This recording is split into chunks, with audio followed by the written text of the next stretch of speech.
Next question. Yeah, I have a question. My name is Ashish Deb. I've been living here in Boston area for the last more than 25 years.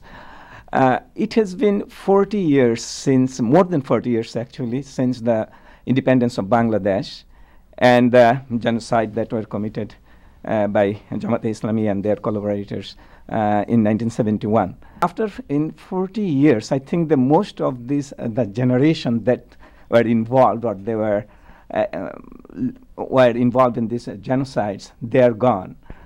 So your fight to continue the secular policy of the Bangladesh and also to bring the perpetrators, they committed the genocide in 71, to justice. I think the new generation has to continue your fight. Now, how these secular organizations are involving the new generations to continue your fight in future? Well, you see, if you look into the trial of the perpetrators of genocide, Second War was, happened maybe in 75 years back, and still the Nazi war criminals are being hounded throughout the world, and they were bringing to the dock, So 40 years is quite a big time, but a large time. But definitely the perpetrators are there. And well, our young generation, most of them, they were born after 1971. They have not seen this Holocaust. And as well as after the assassination of Bangabandhu Sheikh Mujibur Rahman, as I said, that most of the time Bangladesh was ruled by anti-liberation forces, pro-Pakistani, pro-Islamist forces. They tried to distort the history. They tried to, remove this part of history, this type of incident from our history. But our organization, Forum for Secular Justice, Secular Humanism, and Forum for Secular Bangladesh, we are trying to educate the younger generation that, well, what are the reasons behind this sacrifice? 3 million sacrifice, they shed their blood. 3 million people, they sacrificed their life for independence of Bangladesh. And we fought to establish certain principles. That is secular democracy.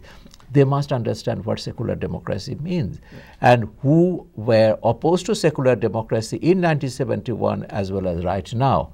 So this education policy is going on. We have set up libraries in different areas, and there are books. We are making those books available in the remote areas where Jamaat-e-Islami and other fundamentalist Islamic forces are reasonably strong. And throughout this education process, throughout this campaign, we definitely, I would admit that a sizable number of the young people, the youth, they became much more concerned about these issues.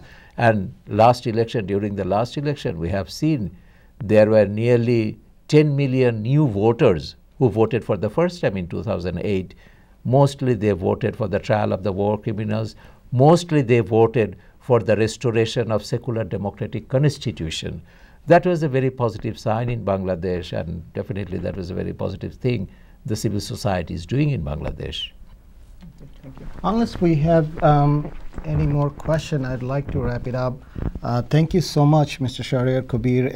You have described all the activities that you're doing in Bangladesh and also in the international community. And one thing I can assure you, as part of living in this country for last more than 2 decades, that there are many people like us here who have become citizens of another country, but we still have ties.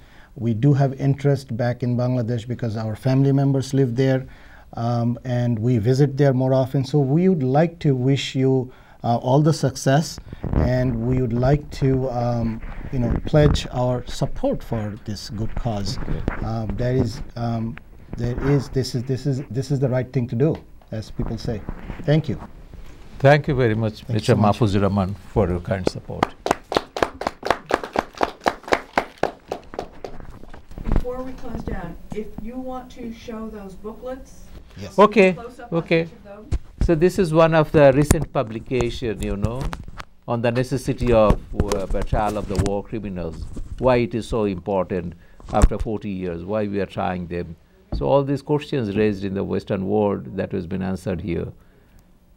And This is another important publication from our forum about Jamaat-e-Islami's link with Islamic militancy. There are many, many evidences how Jamaat-e-Islami and their, sister concerns and the Islamist NGOs in Bangladesh, how they are promoting Islamic militancy or terrorism in the name of Islam in Bangladesh and elsewhere.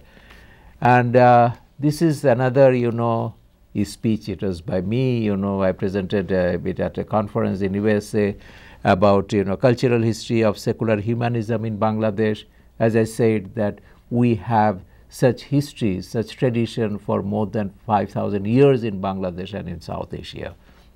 And this is one of the films, the recent film that I made, that is about, the title is Jihad Without Border.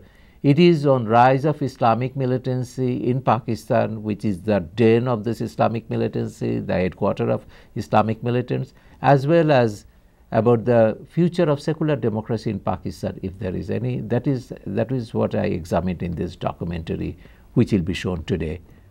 Thank you very much. Thank you so much, Mr. Kabir, Mr. Rahman, for your informative presentation today. Viewers, that's all the time we have for this week's program. We'll be back next week with another program. Until then, I'm your host, Priya, saying goodbye, stay well.